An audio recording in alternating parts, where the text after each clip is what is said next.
Hey guys, Fun and Neutral. Just a really quick video on some turn signal lenses that I added to the bike. Took off the amber ones and tried out these clear ones. I've noticed a lot of bikes are coming out now with the clear lenses instead of amber, and I thought it looked pretty cool. And I also thought it would look good with my color scheme, so I gave it a try. These are by K&S Industries, got them off eBay. Their quality is pretty good. It's not as good as OEM, of course.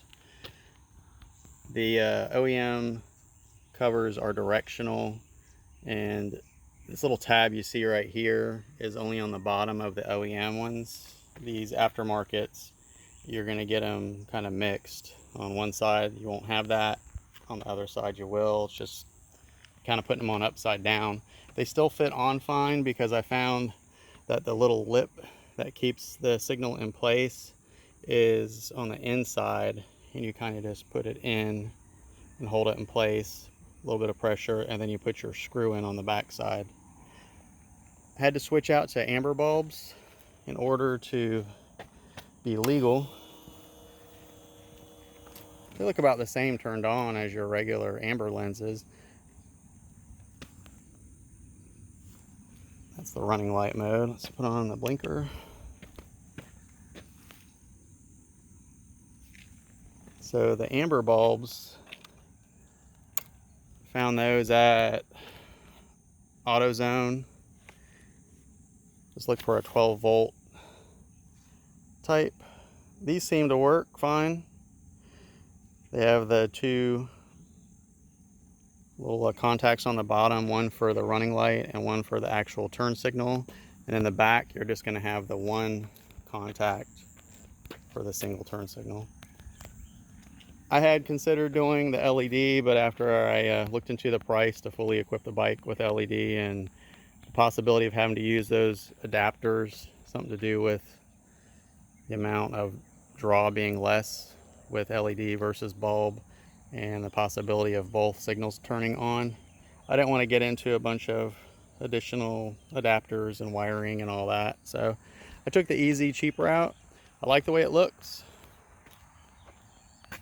I will say, buyer beware if you do decide to do this. These lens covers do not come pre-tapped. So the screw that comes on the Yamaha right there is a little tiny screw, maybe a little bit less than an inch, closer probably to 3/4 of an inch. It's a self-tapping screw, which I didn't know. So it looks like when Yamaha goes to put their signals on, they use the self-tapping screw and lock it into place. Well, me trying to self-tap a screw into these lens covers, or these lenses here, was a little bit of a challenge. I ended up breaking two of the little posts that you see in here because I was a little overzealous. So you just have to be very careful. And I also used a JIS Japanese Phillips style screwdriver. Thanks PSBE for that tip. And I saved myself from stripping out those screws because I really think I would have stripped them out, because I had to turn the screw in, back it out, turn it in, back it out, turn it in, back it out, to work its way down to get enough pressure to hold this in place. Because otherwise, if you don't do it enough, this will be loose over here. I know that sounds like a big pain to do all that just for aesthetics, but I do think it looks better. Lastly, I took off those amber reflectors and just put a push pin in there with a rubber fender washer on the back side. I think that cleans it up a little bit.